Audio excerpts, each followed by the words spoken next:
Γεια σας, είμαι η Ντέμπι και καλώς ήρθατε στο κανάλι μου. Τι θα φτιάξουμε σήμερα? Σήμερα θα φτιάξουμε μια ανθοστήλη ευγενική προσφορά της φίλης μας. Δεν θα σας πω το όνομά της. Έχω βάψει τη μισή.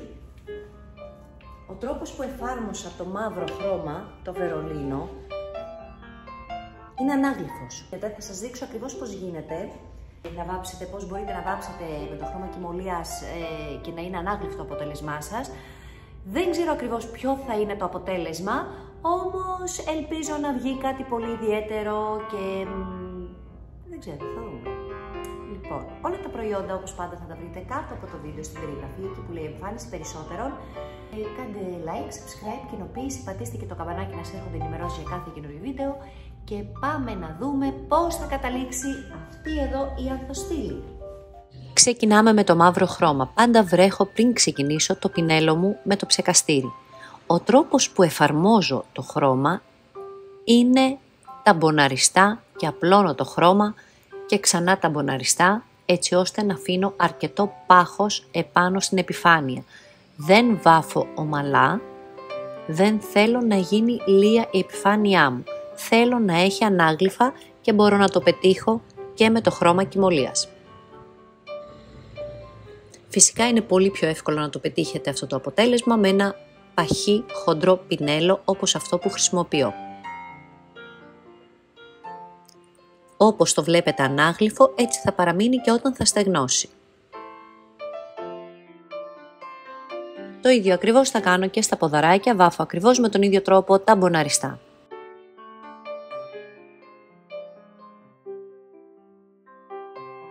Το αφήνουμε να στεγνώσει.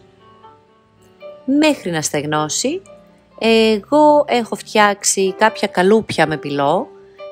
Είναι η πρώτη φορά που χρησιμοποιώ πυλό σε επιπλάκι.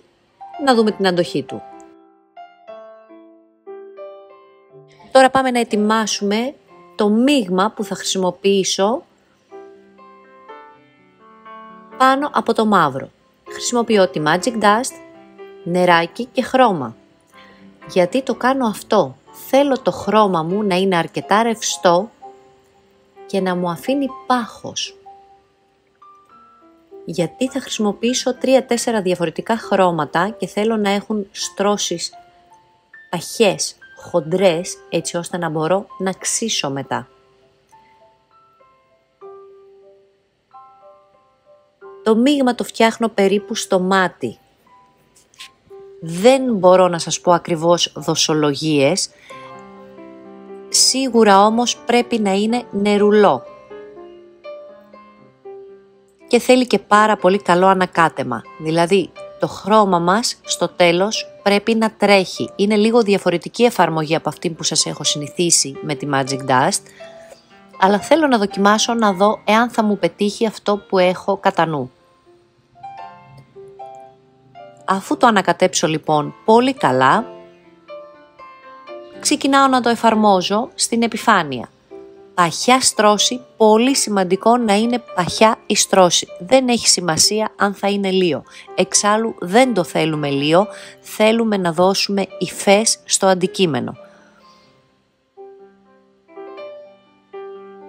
Ο λόγος που αποφάσισα να προσθέσω τη Magic Dust στο χρώμα και να την ανακατέψω με νερό, θέλω να δω εάν μπορώ να έχω την επιθυμητή στρώση πάχους, αλλά ταυτόχρονα να μπορώ να την ξύσω έτσι ώστε να φαίνεται σκασμένη εκείνη η επιφάνεια, εκείνο το σημείο. Βλέπετε ότι το χρώμα μου έχει γίνει αρκετά ρευστό, όμως έχει πάχος και αυτό το πέτυχα με τη σκόνη.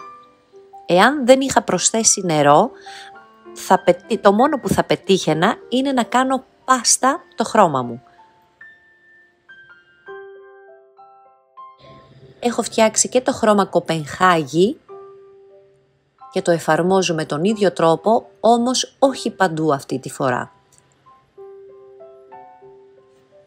Αφήνω δηλαδή κενά να φαίνεται το προηγούμενο χρώμα. Εδώ είναι η Βαρσοβία, ξανά με το ίδιο μείγμα Magic Dust και νερό, ακόμα πιο αραιό, όχι παντού δηλαδή.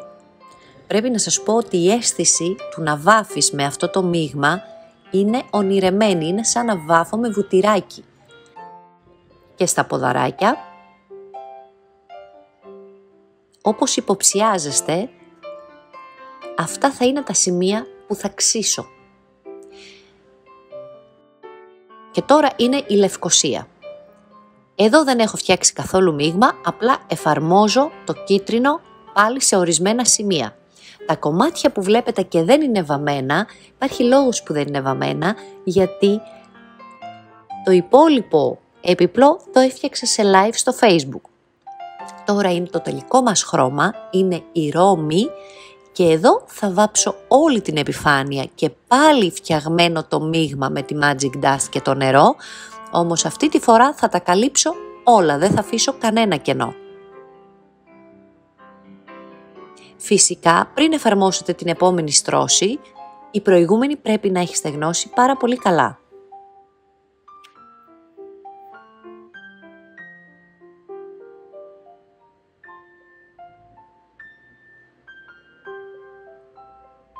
Και τα ποδαράκια.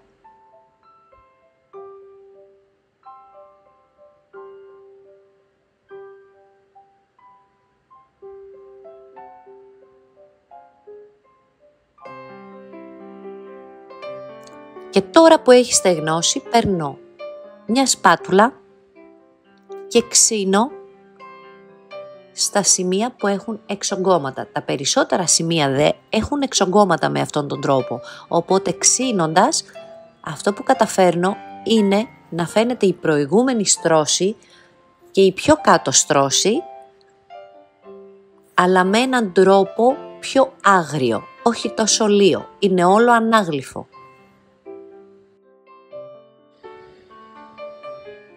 Στα ποδαράκια φαίνεται ακόμα καλύτερο γιατί υπάρχουν τα ανάγλυφα και νομίζω ότι πέτυχα το αποτέλεσμα που ήθελα. Ήθελα ένα έπιπλο να φαίνεται σαν να ξεχάστηκε στο χρόνο. Και να σας πω την αλήθεια μου, το πέτυχα γιατί ένας πελάτης στο εργαστήρι με ρώτησε εάν αυτό το έπιπλο το βρήκα μόλις. Και όταν του εξήγησα ότι το έφτιαξα, δεν το πίστευε. Από κοντά η αίσθηση είναι τελείως διαφορετική, γιατί εάν αγγίξετε το έπιπλο αυτό, καταλαβαίνετε το κάθε κατεστραμμένο σημείο πόσο ανάγλυφο είναι.